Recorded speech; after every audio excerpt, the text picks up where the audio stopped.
S Prashant. But ಈಗ ಅಬ್ದುಲ್ ಜಬ್ಬಾರ್ ಹೇಳ್ತಿದ್ದಾರೆ, ಇಲ್ಲ ಇದು ದಾವಣಗೆರೆ ದಕ್ಷಿಣ ನಮ್ಮ ಸೀಟು, ದೊಡ್ಡ ಶಾಮನೂರವ್ರು ಇದ್ದಾಗ ಇಲ್ಲ ನಾನು ಇರೋವರೆಗೆ ಈ ಸೀಟು, ಆಮೇಲೆ ನಾನು ಮುಸ್ಲಿಮರಿಗೆ ಈ ಸೀಟ್ ಕೊಡಬೇಕಂತ ಹೇಳ್ತೀನಿ ಅಂತ ಹೇಳಿಬಿಟ್ಟಿದ್ರು. ಹೀಗಾಗಿ ನಮಗೆ ಮುಸ್ಲಿಮರಿಗೆ ಎಲ್ಲ ಅವಕಾಶ ಇಲ್ಲ ದಾವಣಗೆರೆ ಜಿಲ್ಲೆಯಲ್ಲಿ, ಚಿತ್ರದುರ್ಗ ಜಿಲ್ಲೆಯಲ್ಲಿ ನಮಗೊಂದು ಸೀಟ್ ಕೊಡಲೇಬೇಕು ಅನ್ನೋ ಪಟ್ಟು ಹಿಡಿದ್ರು. ಜಮೀರ್ ಅಹ್ಮದ್ ಖಾನ್ ಹೇಳಿದ್ರು, ನೀವು ಹೇಳಿದ್ರಿ ಜಮೀರ್ ಅಹ್ಮದ್ ಖಾನ್ಗೆ ಅವ್ರು ಯಾರು ಇಲ್ಲಿ ಬಂದು ಮಾತಾಡಲಿಕ್ಕೆ ಅಂತ.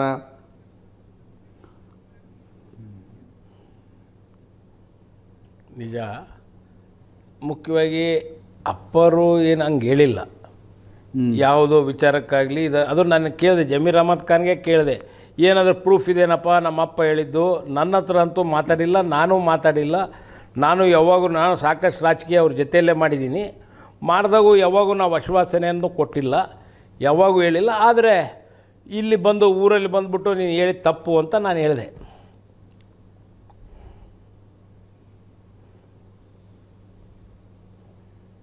ಬಟ್ ಈ ಸಲ ಇಷ್ಟು ಹಠ ಹಿಡಿಯೋಕ್ಕೆ ಕಾರಣ ಏನು? ಮುಸ್ಲಿಂ ಸಮುದಾಯ ಅಥವಾ ಮುಸ್ಲಿಂ ಮುಖಂಡರು ತಂದೆಯವರು ಇರದೇ ಇರೋದು ಅವಕಾಶ ಅನ್ನೋ ಕಾರಣಕ್ಕೆ ಹಠ ಹಿಡಿದ್ರು? ಯಾಕೆ ಹಠ ಹಿಡಿದ್ರು? ಅಥವಾ ಬೇರೆ ಯಾರೋ ಬೆಂಗಳೂರಿನಿಂದ ಇಲ್ಲ ಬೆಂಬಲ ಕೊಟ್ಟು ಹಠ ಹಿಡಿರಿ ಅಂತ ಹೇಳಿದರು? ಅದು ಆಗಿರ್ಬೋದು, ಗೊತ್ತಿಲ್ಲ ನನಗೆ. ಆದರೆ ಹಠ ಹಿಡಿಯೋ ಪ್ರಶ್ನೆ ಏನಿರಲಿಲ್ಲ ರೀ. ಎಲ್ಲರೂ ಕುಂತು ಮಾತಾಡಿದ್ರೆ ಎಲ್ಲ ಸಾಲ್ವ್ ಆಗೋದು. ಕುಂತು ಮಾತಾಡಲಿಲ್ಲ ಸ್ಟಾರ್ಟಿಂಗ್, ಅದೇ ಒಂದು ತಪ್ಪಾಗಿದ್ದು ಅನಿಸುತ್ತೆ.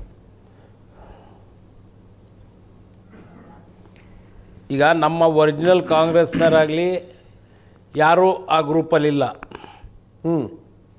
ಈಗ ಸ್ವಲ್ಪ ಜನ ಬಟ್ನಲ್ಲಿ ಎಣಿಸ್ಬೋದು, ಅಷ್ಟು ಜನ ಇದ್ದಾರೆ. ಬಿಟ್ಟರೆ ಇನ್ನುಳಿದವರು ಏನೋ ಜನತಾ ಪಕ್ಷದಿಂದ, ಜನತಾದಳದಿಂದ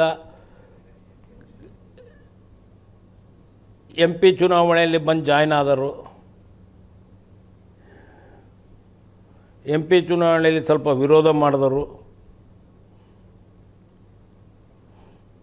ಅದರಿಂದ MP ಚುನಾವಣೆಯಲ್ಲಿ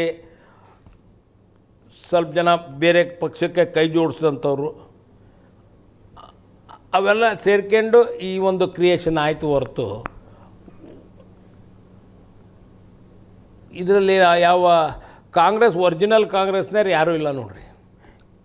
ಬಟ್ ಇದಕ್ಕೆ ಇನ್ನೊಂದು ಆ್ಯಂಗಲ್ ಅದೇನು ರೀ ಮಲ್ಲಿಕಾರ್ಜುನ್ ಸಾಹೇಬ್ರು? ಇಲ್ಲ ನೀವು DK ಶಿವಕುಮಾರ್ ಜೊತೆ ಇದ್ದೀರಿ, ಹಾಗಾಗಿ ಸಿದ್ದರಾಮಯ್ಯ ಬೆಂಬಲಿಗರು ನಜೀರ್ ಮತ್ತು ಜಮೀರ್ ಅಹ್ಮದ್ ಇಬ್ಬರು ನಿಮ್ಮ ಮುಸ್ಲಿಮರಿಗೆ ಕೊಡಬೇಕು ಅನ್ನೋ ಹಠ ಹಿಡಿದ್ರು. ಅಲ್ಲ, ಬರ್ತಾ ಬರ್ತಾ ನಮ್ಗೆ ಹಂಗೆ ಅನ್ನಿಸ್ಲಿಕ್ಕೆ ಸ್ಟಾರ್ಟ್ ಆಯ್ತು, ಇಲ್ಲೇನೋ ಸಿದ್ದರಾಮಯ್ಯ DK ಶಿವಕುಮಾರ್ ಬಣ ರಾಜಕಾರಣದ ಇಫೆಕ್ಟು ದಾವಣಗೆರೆ ಟಿಕೆಟ್ ಮೇಲೆ ಬಂದು ನಿಂತಿದೆ ಅಂತ. ಇಲ್ಲ ಸುಳ್ಳು. ನಾನು CM ಅವರು ಮಾತನಾಡಿದ್ವಿ, ಈಗ ಒಂದು ತಿಂಗಳ ಕೆಳಗೆ ಮಾತಾಡಿದಾಗೂ CM ಅವರು ಏನು ಮಾಡಬೇಕಪ್ಪ, ಒಳ್ಳೆಯ ಅಭ್ಯರ್ಥಿನ ಆರಿಸ್ಬೇಕು, ಒಟ್ಟು ಗೆಲ್ಲಬೇಕು ಸೀಟು, ಎಲ್ಲರೂ ಕೇಳೋಣ, ಮುಸ್ಲಿಮ್ನರು ಕೇಳಕ್ಕೆ ಬರ್ಬೋದು, ಎಲ್ಲರನ್ನೂ ಕುಂದಿಸ್ಕೊಂಡು ಮಾತಾಡೋಣ ಅಂದಿದ್ರು. ಅಷ್ಟೇ ಬಿಟ್ಟರೆ ಇದ್ರಾಗೇನು ಅವ್ರ ಗ್ರೂಪು ಇವ್ರ ಗ್ರೂಪ್ ಅಂತ ಏನಿಲ್ಲ ರೀ. ಮತ್ತು ಮಾತಾಡೋಕ್ಕಾಗಲಿಲ್ಲ. ಇಷ್ಟು ಎಳೆದು ಬಿಡ್ತು ಅಂದ್ರೆ ಈಗ ನಿಮ್ಮದು ಸೆಕ್ಯುಲರ್ ಪಕ್ಷ ಮುಸ್ಲಿಮರಿಗೆ ಟಿಕೆಟ್ ಕೊಡಲಿಲ್ಲ ಅಂತ ಸೋಷಿಯಲ್ ಮೀಡಿಯಾದೊಳಗೆ ಕ್ಯಾಂಪೇನ್ ನಡೆದದ. ಈಗ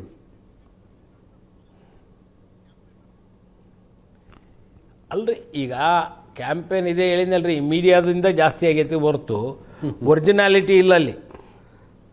ಈಗ ಈಗ ನಮ್ಮ ಯಾರು ಸಾದಿಕ್ ಪೈಲ್ವಾನು ನಮ್ಮ ಕಾಂಗ್ರೆಸ್ ಪಕ್ಷದ ಕೌನ್ಸಿಲರ್ ಆದರು, ಕಾರ್ಪೊರೇಟರ್ ಆದರು. ಅವ್ರನ್ನೂ ಕರೆಸಿ ಮಾತಾಡಿ ಸಾಲ್ವ್ ಮಾಡ್ತೀವಿ, ಅದರಲ್ಲಿ ಏನು ತೊಂದರೆ ಇಲ್ಲ. ಆಮೇಲೆ ಇನ್ನೊಬ್ಬರು ನಮ್ಮ ಯಾರೋ ಜನತಾ ಪಕ್ಷದಿಂದ ನಮಗೆ MP ಎಲೆಕ್ಷನಲ್ಲಿ ಬಂದು ಸೇರ್ಕೊಂಡಿದ್ರು, ಮನ್ಸೂರ್ ಅಲಿ.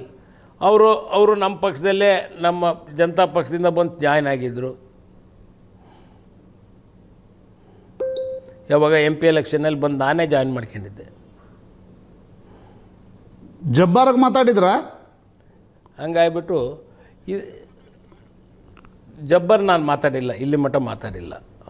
ಮೊನ್ನೆ ಮೀಟಿಂಗಲ್ಲಿ ಸೇರ್ತೀನಿ ಅಂದಿದ್ವಿ, ಅವತ್ತಿನೂ ಬಂದಿದ್ದಿಲ್ಲ. ಅವತ್ತು ಜಬ್ಬರು ಬಂದಿದ್ದಿಲ್ಲ.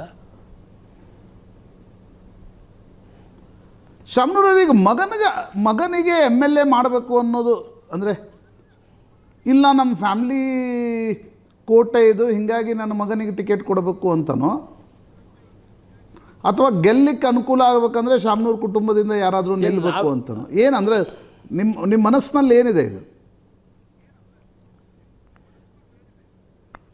ಏನಿಲ್ಲ, ನಾವೇನು ಬರೆದಿಟ್ಟಿಲ್ಲ ಎಮ್ ಎಲ್ ಎ ಆಗಬೇಕು, ನಮಗೆ ಕೊಡಬೇಕು ಅಂತ ಏನಿಲ್ಲ. ನಾವು ಕಾಂಗ್ರೆಸ್ ಫ್ಯಾಮಿಲಿ, ನಮ್ಮದು ಕಾಂಗ್ರೆಸ್ ಫ್ಯಾಮಿಲಿ. ಕಾಂಗ್ರೆಸ್ನಲ್ಲೇ 40 ವರ್ಷ ನಮ್ಮ ತಂದೆಯವರು ಇದ್ದರು. ನಾವು ಈಗಲೇ 35 ವರ್ಷದಿಂದ 37 ವರ್ಷದಿಂದ ಅವರು ಈ ಕಾನ್ಸ್ಟಿಟ್ಯೂನ್ಸಿ ಉಳಿಸ್ಕೊಂಡಿದ್ದಾರೆ. ಈ ಕಾನ್ಸ್ಟಿಟ್ಯೂನ್ಸಿಯಲ್ಲಿ 94ರಿಂದ ಇಲ್ಲಿ ಮಠ ಯಾವ ಕಮ್ಯುನಲ್ ಕ್ಲಾಶು ಆಗಲಿಲ್ದಂಗೆ ಮೇಂಟೈನ್ ಮಾಡಿದ್ದಾರೆ. ಆ ಒಂದು ಗುಡ್ ವಿಲ್ ನಮ್ಮ ತಂದೆಯವ್ರಿಗಿತ್ತು. ಆಮೇಲೆ ಎಲ್ಲ ಕಮ್ಯುನಿಟಿಯವರು ಅವ್ರನ್ನ ಇಷ್ಟಪಡ್ತಿದ್ರು, ಅದರಲ್ಲೇನು ಎರಡನೇ ಮಾತಿಲ್ಲ. ಹೆಚ್ಚು ಕಡಿಮೆ 6 ಸತಿ ಅವರು ಎಮ್ ಎಲ್ ಎ ಆಗಿದ್ದಾರೆ, 1 ಸತಿ MP ಆಗಿದ್ದಾರೆ. ನಾನು 2 ಸತಿ ಅಲ್ಲಿಂದ MLA ಆಗಿದ್ದೀನಿ, 2 ಟೈಮ್ಸ್. ಆಮೇಲೆ 2008 ಈ ಡಿಲಿಮಿಟೇಷನ್ ಆದಾಗ ನಾನು ನಾರ್ತಿಗೆ ಹೋದೆ. Okay, that the fact. ಈಗ ನಾನು ದಾವಣಗೆರೆ ಮತದಾರ ಅಂತ ಅಂದ್ಕೊಳ್ರಿಪ್ಪ, ನಾನು ನಿಮ್ಗೊಂದು ಪ್ರಶ್ನೆ ಕೇಳ್ತೀನಿ. ಯಾಕೆ ನಿಮ್ಮ ಮಗನ, ಈಗ ನಿಮ್ಮನ್ನು ಆರಿಸ್ ಕಳಿಸಿದ್ವಿ, ನಿಮ್ಮ ಮನೆಯವ್ರನ್ನ ಆರಿಸ್ ಕಳಿಸಿದ್ವಿ, ಯಾಕೆ ನಿಮ್ಮ ಮಗನನ್ನೇ ಆರಿಸ್ಬೇಕು ಅಂತ ದಾವಣಗೆರೆ ಮತದಾರನಾಗಿ ನಾನು ಪ್ರಶ್ನೆ ಕೇಳಿದೆ ಅಂತ ತಿಳ್ಕೊ. ಏನು ಬದಲಾವಣೆ ಮಾಡ್ತೀರಿ ಮಗನನ್ನು ಶಾಸಕರನ್ನಾಗಿ ಮಾಡಿ?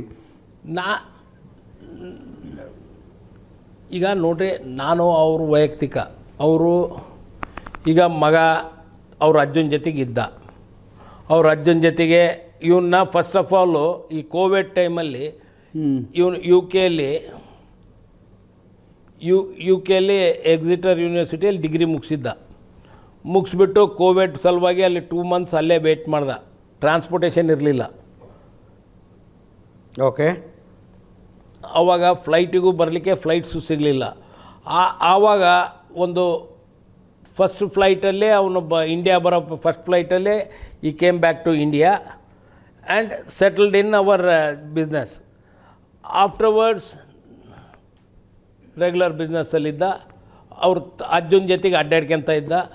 ನಾನೇ ಅವನಿಗೆ ಒಂದು ದಿವಸ ಹೇಳಿದೆ ಕರೆದು, ನೀನು PG ಮಾಡಪ್ಪ,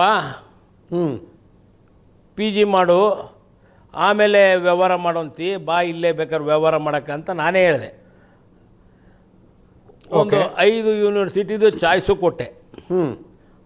ಅಮೇರಿಕದಲ್ಲಿ ಒಂದು 3 ಯೂನಿವರ್ಸಿಟಿ, UK ಒಂದು 2 ಯೂನಿವರ್ಸಿಟಿ.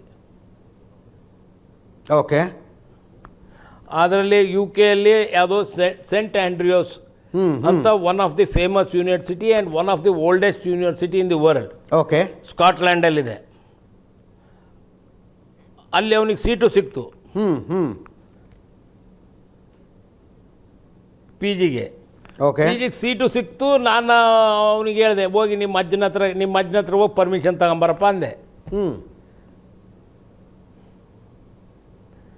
ಅವನು ಹೋಗಿ ಅಜ್ಜ ನಾನು ಹಿಂಗೆ PG ಮಾಡೋಕ್ಕೆ ಹೋಗ್ಬೇಕು ಅಂತ ಕೇಳಿದಾಗ ಅವ್ರು ಯಾರು ಹೇಳಿದಾರೆ ನಿನಗೆ ಅಂತ ಕೇಳಿದ್ರು ಅಂತ ಇವನಿಗೆ. ನನ್ನ ಹೆಸರು ಹೇಳಿದ ಮೇಲೆ, ಇಲ್ಲ ನಿಮ್ಮ ಅಪ್ಪಂಗೆ ನಾನು ಮಾತಾಡ್ತೀನಿ ತಡಿ ಅಂತೇಳಿ ಅವನ ಜೊತೆಗೆ ಬಿಸ್ನೆಸ್ಸಿಗೆ ಅವ್ರ ರೈಸ್ ಮಿಲ್ಲು ಮತ್ತು ಅಂಗಡಿ ಅವ್ರು ರೆಗ್ಯುಲರ್ ಹೋಗ್ತಿದ್ದು. ಅಲ್ಲಿ ಕರ್ಕೊಂಡು ಹೋಗಿ ಜೊತೆಗೆ ಅವನ ಜೊತೆಗಿದ್ದು, ನನ್ನ ಜೊತೆಗಿರೋ, ಎಲ್ಲಿ ಹೋಗಬೇಡ ನೀನು, ಏನು PGನೂ ಮಾಡಬೇಡ ನೀನು ಅಂತೇಳಿ ಅಲ್ಲೇ ಜೊತೆಗೆ ಹಿಡ್ಕೊಂಡ್ರು ನೋಡ್ರಿ. ಅಂದರೆ ಪೊಲಿಟಿಕ್ಸಿಗೆ ಬರ್ಬೇಕಂತ ಅವ್ರ ಮನಸ್ಸಿನಾಗಿತ್ತು. ಜೊತೆಗೆ ಆಮೇಲೆ ಅವನು ಬೈಕ್ನೆಲ್ಲ ಅಡ್ಡಾಡ್ತಿದ್ದ. ಇಲ್ಲ ಮನಸ್ಸಿನಾಗಿತ್ತೋ ಏನೋ ಗೊತ್ತಿಲ್ಲ, ಏನಿದು ಕಾಕಾತಾಳಿ ಏನೋ ಅವ್ರ ಮನಸ್ಸಿನಾಗಿತ್ತೋ ಏನಕ್ಕೆ ಬಂದು ಅವನ ಅದೃಷ್ಟನೋ ಅವನು ಇದನ್ನೋ ಗೊತ್ತಿಲ್ಲ ನನಗೆ.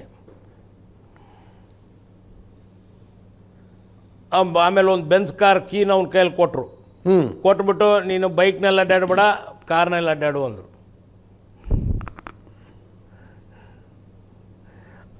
ಅಲ್ಲಿ ತನಕ ಅಜ್ಜೊಂದು ಮೊಮ್ಮಗನ ಪ್ರೀತಿ ಇತ್ತು ನೋಡಿ. ಓಕೆ, ಸೊ ತಾವು ಹೇಳುವಂಥದ್ದು ಅಮೆರಿಕದಲ್ಲಿ ಪೋಸ್ಟ್ ಗ್ರಾಜುಯೇಷನ್ ಮಾಡುವ ಅವಕಾಶ ಇದ್ದರೂ ಕೂಡ ಜನಸೇವೆ ಮಾಡಬೇಕು ಅಂತ ಉಳ್ಕೊಂಡಿದ್ದಾರೆ ಕ್ಷೇತ್ರದಲ್ಲಿ, ಮತ ಹಾಕಿ ಗೆಲ್ಲಿಸಿ ಅಂತೀರಿ ನೀವು? ನಾನು ಹೇಳೋದಲ್ಲ, ಅವನಿಗೆ ಅದು ಒಲ್ದು ಬಂದಿದೆ ಅನ್ನಿಸ್ತದೆ ನನಗೆ ಇವತ್ತು. ಓಕೆ, ಬಟ್ ಈ ಟಿಕೆಟ್ ಸಿಗೋದ ಫೈನಲ್ ಆಗಿದ್ರೆ ಶುಕ್ರವಾರ ನಾನು ಹೇಳ್ರಿ ಮಲ್ಲಿಕಾರ್ಜುನ್. ಯಾವ್ದು ಹೇಳ್ರಿ ನಾತು. ಇಲ್ಲ ಹೇಳ್ರಿ ನೀವು ಹೇಳ್ರಿ, ಆಮೇಲೆ ನಾನು ಕೇಳ್ತೀನಿ. ಇಲ್ಲ ಅದರಲ್ಲಿ ಶುಕ್ರವಾರ ನನಗೂ ಗೊತ್ತಿಲ್ಲ ಅದು ಆ್ಯಕ್ಚುಲಿ ಫ್ಯಾಕ್ಟ್ಸು. ಅವತ್ತು ಅವ್ರ ಅಮ್ಮ ಶುಕ್ರವಾರ ಅವನ ಜಾತಕದ ಪ್ರಕಾರ ಕೂಡಿ ಬರುತ್ತೆ, ಹಂಗಾಗಿಬಿಟ್ಟು ನಾನು ಶುಕ್ರವಾರ ನಾಮಿನೇಷನ್ ಪೇಪರ್ ಹಾಕ್ತೀನಿ ಅಂತಂದೇಳಿ ನಾಮಿನೇಷನ್ ಪೇಪರ್ ಹಾಕ್ಸಿದ್ದಾರೆ.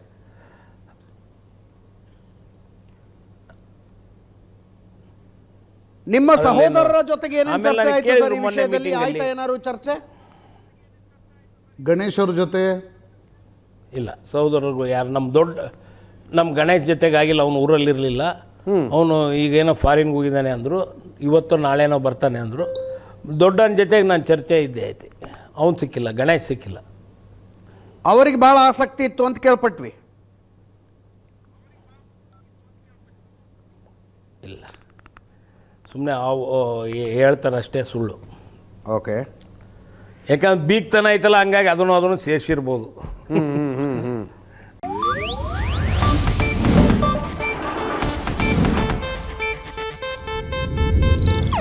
ಇದು ಏಷ್ಯಾನೆಟ್ ನ್ಯೂಸ್ ನೆಟ್ವರ್ಕ್ ಪ್ರಸ್ತುತಿ.